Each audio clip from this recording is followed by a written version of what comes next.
আল্লাহর নবী বিশ্ব নবী মুহাম্মদুর রাসূলুল্লাহ সাল্লাল্লাহু আলাইহি ওয়াসাল্লাম যখন মক্কা থেকে মদিনায় চলে গেছেন, মক্কা থেকে যখন মদিনায় চলে গেছেন, মদিনায় যাওয়ার পরে মদিনার সকল ইহুদিরা রোজা রেখেছে।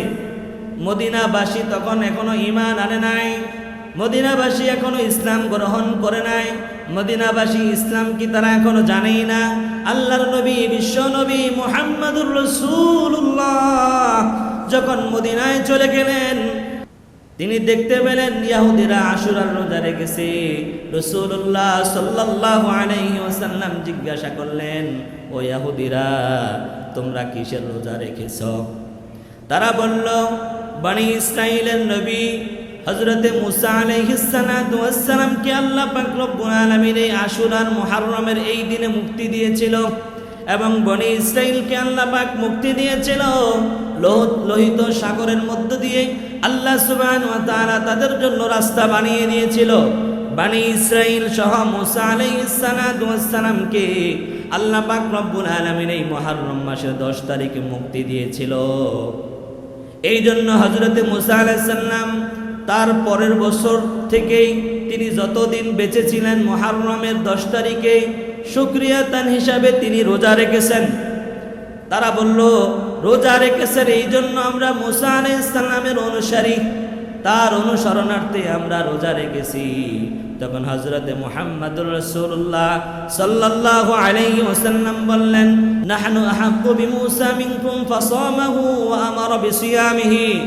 তোমাদের থেকে আমি মুসা আলাইহিস সালাতু ওয়াস সালামের অনুসরণের বেশি যোগ্য। আল্লাহর বিধান এবং গণনার মাস হলো 12টি। যেই দিন থেকে আল্লাহ আসমান বানিয়েছেন, যেই দিন থেকে আল্লাহ জমিন বানিয়েছেন, সেই দিন থেকে আল্লাহর কাছে গণনার মাস হিসাবে মাস কয়টা? 12টা। গণনার মাস হিসাবে মাস কয়টা? 12টা। তার মধ্যে সম্মানিত কয়টা? 4টা। আরবাতুল হুরুম, সেই মাসগুলো হলো জিলকাদ, জিলহাজ, মুহররম, রজব। এই 4টা মাস আল্লাহর কাছে সম্মানিত। বলো ওগুলো কি সম্মানিত নয়? বলো ওগুলো সম্মানিত। তো আল্লাহ পাক রব্বুল আলামিন বিশেষ কারণে এইগুলোকে বিশেষ সম্মান দিয়েছেন। কি জন্য দিয়েছেন? আল্লাহ সুবহানাহু ওয়া তাআলা বলেছেন, যালিকাদ দীনুল কাইয়্যিম, এটাই আমার সুপ্রতিষ্ঠিত বিধান, এটা হলো আমার সুপ্রতিষ্ঠিত বিধান। ফালা তাজলিমু ফীহিন্না আনফুসাকুম, তোমরা নিজেদের উপর নিজেরা কোনো জুলুম করো না। তোমরা নিজেদের উপরে নিজেরা কি করো না? জুলুম করো না। আমরা কখনো কখনো নিজেরা নিজেদের উপর জুলুম করে ফেলি, আছে না নাই? নিজেরাই নিজেদের প্রতি জুলুম করে ফেলি, নিজের নফসের সাথে নিজেই জুলুম করে ফেলি। এই জন্য আল্লাহ বলেছেন, তোমরা নিজেদের উপর নিজেরা জুলুম করো না, অন্যায় করো না, নেক আমল করো, আল্লাহর ইবাদত করো, আল্লাহর বান্দিগি করো, নামাজ পড়ো, কোরআন পড়ো, তাসবিহ পড়ো, তাহলিল পড়ো, তাহাজ্জুদের নামাজ পড়ো, যত ইবাদত আছে এই মাসগুলোতে তোমরা কি করো?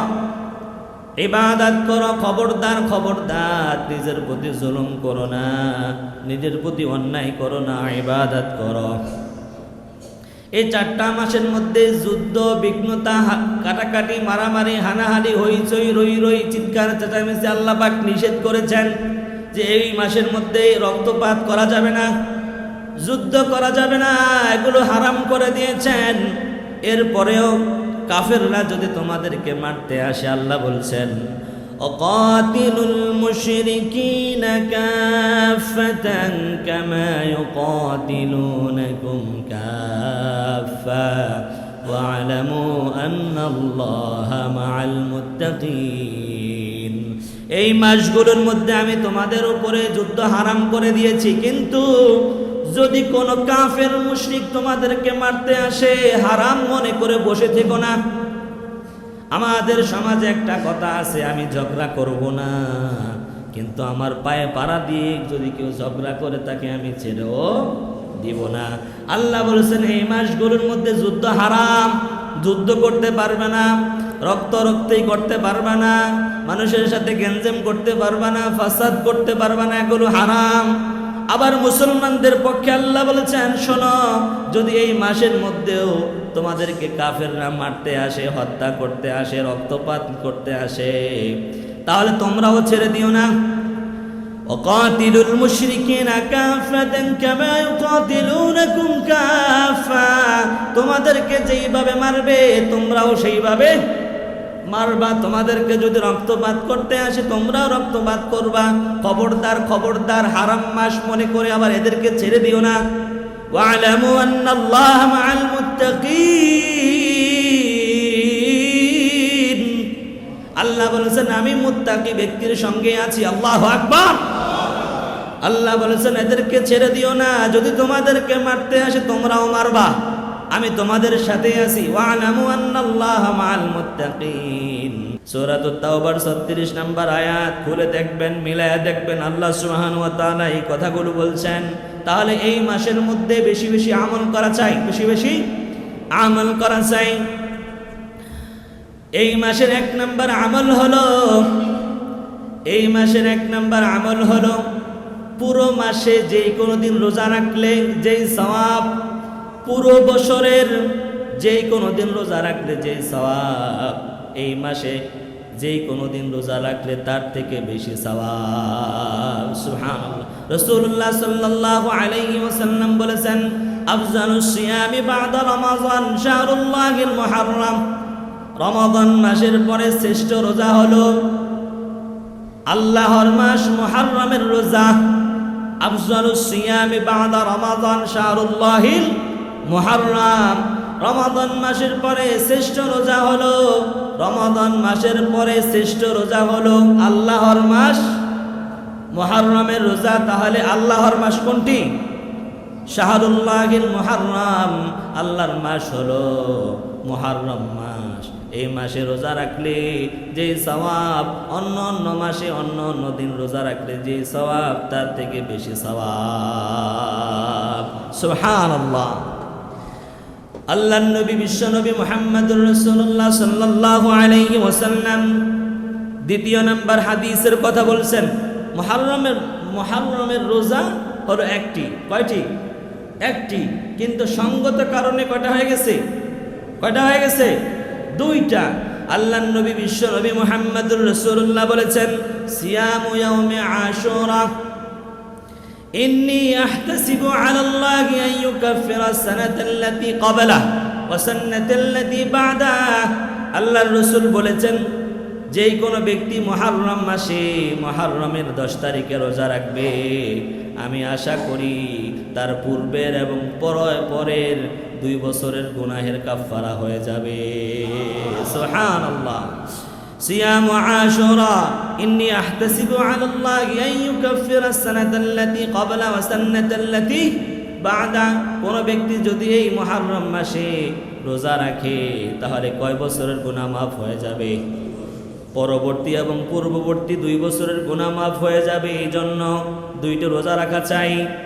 এরপরে আল্লাহর নবী বিশ্ব নবী মুহাম্মদুর রাসূলুল্লাহ সাল্লাল্লাহু আলাইহি ওয়াসাল্লামের কাছে আশুরার রোজা কেমনে আসলো? আল্লাহর নবী বিশ্ব নবী মুহাম্মদুর রাসূলুল্লাহ সাল্লাল্লাহু আলাইহি ওয়াসাল্লাম যখন মক্কা থেকে মদিনায় চলে গেছেন, মক্কা থেকে যখন মদিনায় চলে গেছেন, মদিনায় যাওয়ার পরে মদিনার সকল ইহুদিরা রোজা রেখেছে। মদিনাবাসী তখন এখনো ঈমান আনে নাই, মদিনাবাসী এখনো ইসলাম গ্রহণ করে নাই, মদিনাবাসী ইসলাম কি তারা এখনো জানেই না। আল্লাহর নবী বিশ্ব নবী মুহাম্মদুর রাসূলুল্লাহ যখন মদিনায় চলে গেলেন, তিনি দেখতে পেলেন ইহুদিরা আশুরার রোজা রেখেছে। রাসূলুল্লাহ সাল্লাল্লাহু আলাইহি ওয়াসাল্লাম জিজ্ঞাসা করলেন, ও ইহুদিরা, তোমরা কিসের রোজা রেখেছ? তারা বলল, বনি ইসরাইলের নবী হযরতে মুসা আলাইহিস সালাতু ওয়াস সালামকে আল্লাহ পাক রব্বুল আলামিন এই আশুরার মুহররমের এই দিনে মুক্তি দিয়েছিল এবং বনি ইসরাইলকে আল্লাহ পাক মুক্তি দিয়েছিল লোহিত সাগরের মধ্য দিয়ে। আল্লাহ সুবহানাহু ওয়া তাআলা তাদের জন্য রাস্তা বানিয়ে দিয়েছিল। বনি ইসরাইল সহ মুসা আলাইহিস সালাতু ওয়াস সালামকে আল্লাহ পাক রব্বুল আলামিন এই মুহররম মাসের 10 তারিখে মুক্তি দিয়েছিল। এই জন্য হযরতে মুসা আলাইহিস সালাম তার পরের বছর থেকেই তিনি যতদিন বেঁচে ছিলেন মুহররমের 10 তারিখে শুকরিয়াতান হিসাবে তিনি রোজা রেখেছেন। তারা বলল রোজা রেখেছেন এই জন্য আমরা মুসা আলাইহিস সালামের অনুসারী, তার অনুসরণার্থে আমরা রোজা রেখেছি। তখন হযরতে মুহাম্মদুর রাসূলুল্লাহ সাল্লাল্লাহু আলাইহি ওয়াসাল্লাম বললেন, নাহনু আহাক্কু বিমুসা মিনকুম ফাসামাহু ওয়া আমারা বিসিয়ামিহি, তোমাদের থেকে আমি মুসা আলাইহিস সালাতু ওয়াস সালামের অনুসরণের বেশি যোগ্য। এই জন্য নবী আলাইহিস সালাতু ওয়াস সালাম তাদেরকে রোজা রাখতে বললেন। এরপরে নবী আলাইহিস সালাতু ওয়াস সালাম রোজা রাখলেন, সাহাবায়ে কেরামকে রোজা রাখার নির্দেশ দিলেন। সাহাবায়ে কেরামকে বলেছে, খবরদার খবরদার, তোমরা একটি রোজা রাখবা না। সুমু আশুরা ওয়া খালিফু ফিল ইয়াহুদা, তোমরা ইহুদিদের সাথে মিল করে রাখবা না। আসুমু ক্বাবলাহু ইয়াওমান ওয়া বা'দাহু ইয়াওমান, তোমরা ইহুদিদের হয়তো আগে রাখবা, না হলে পরে রাখবা। অর্থাৎ তোমরা 9 তারিখে রোজা রাখবা এবং 10 তারিখে রাখবা, না হলে 10 তারিখে রাখবা আবার 11 তারিখে রাখবা। এদের সাথে কখনো মিলায়া রাখবা না। একটি সাধারণ রোজা, একটি নফল রোজার ক্ষেত্রেও রাসূলুল্লাহ সাল্লাল্লাহু আলাইহি ওয়াসাল্লাম বলেছেন, এদের সাথে তোমরা রোজা মিলায়া রেখো না, তোমরা এদের সাথে কি করো না। সাধারণ একটা নফল রোজা, নফল রোজা নয়, এই রোজাটি নফল রোজা, তোমরা এই নফল রোজাটিও ইহুদিদের সাথে মিলায়া রেখো না, তোমরা একটু পার্থক্য করে রেখো। দেখেন, অখালিফু ফিল ইয়াহুদা, তোমরা ইহুদিদের সাথে কি করবা, খেলাফ করবা।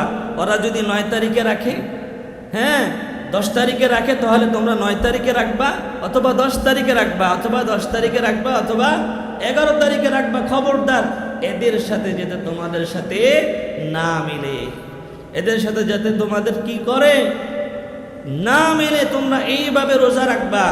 অথচ আমরা ইহুদিদেরকে অনুসরণ করি, আছে না নাই? আর কথা কন না, ইহুদিদেরকে অনুসরণ করছি, আছে না নাই?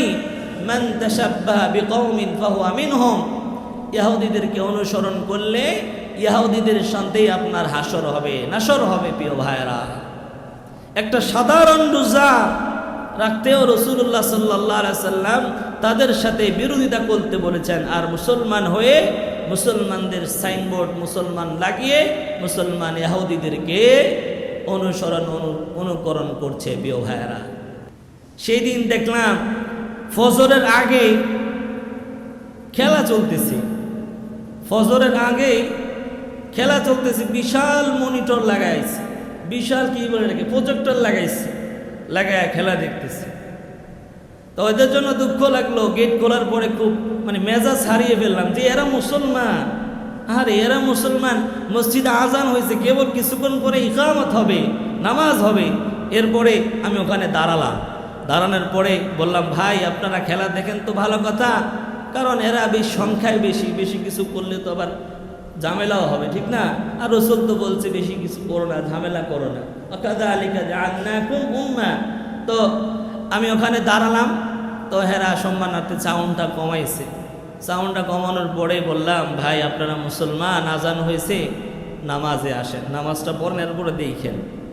এরপরে কি করেন দেখেন। তো আমি আমার ফাঁক দিয়ে আমার দাওয়াতি কাজ আমি করে ফেলেছি। আমার যে দায়মুক্ততা ছিল, আমার যেটা দায়বদ্ধতা ছিল আমার সামনে পড়েছে। আমি চাইলে তাদেরকে দাওয়াত দিতে পারি, এটা আমার অধিকার আছে। তো আমি আমার জায়গা থেকে আমি অধিকারটুকু আমি আদায় করে নিলাম, দাওয়াত দিয়ে দিলাম, একেবারে মনিটরের সামনে দাঁড়ায়া যে ভাই এখন নামাজের টাইম, এটা বন্ধ করেন, আপনারা সবাই মুসলমান, নামাজ পড়েন, এরপরে দেখেন। এই জন্য একজন মুফাসসির বলেছে যে তুমি মদ খাও তবুও নামাজ পড়ো, তুমি জিনা করেছ তবুও নামাজ পড়ো, তুমি সুদ খাও তবুও নামাজ পড়ো, তুমি যাই করো নামাজ পড়ো, কারণ এই নামাজ তোমাকে সব থেকে দূরে সরাইয়া দিবে। তো এই নামাজ তোমাকে সকল অন্যায় থেকে তোমাকে দূরে সরাইয়া দিবে। এই জন্য তুমি যাই করো না করো, তুমি নামাজ পড়ো। এই জন্য সেই জায়গা থেকে বললাম, প্রিয় ভাইয়েরা, আপনার নামাজ পড়েন, হয়তো পারে এই নামাজই তাকে খেলা থেকে দূরে সরাইয়া দিবে। হয়তো এই জন্য নামাজ পড়া চাই, এই জন্য কি নামাজ পড়া চাই।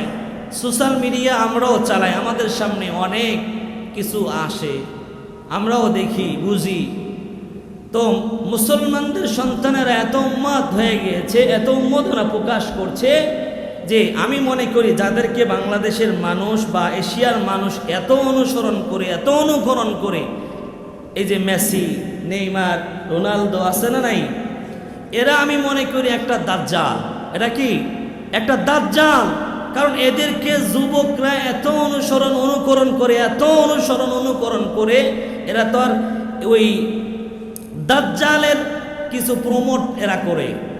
দাজ্জাল যে আসবে, দাজ্জালের যে একটা ফিতনা আসবে, এরা এদের বডির মধ্যে ট্যাটু করে এরা এটাকে প্রমোট করে। তো যুবকরা এদেরকে এত অনুকরণ করে, আমি মনে করি এরা ছোট দাজ্জাল।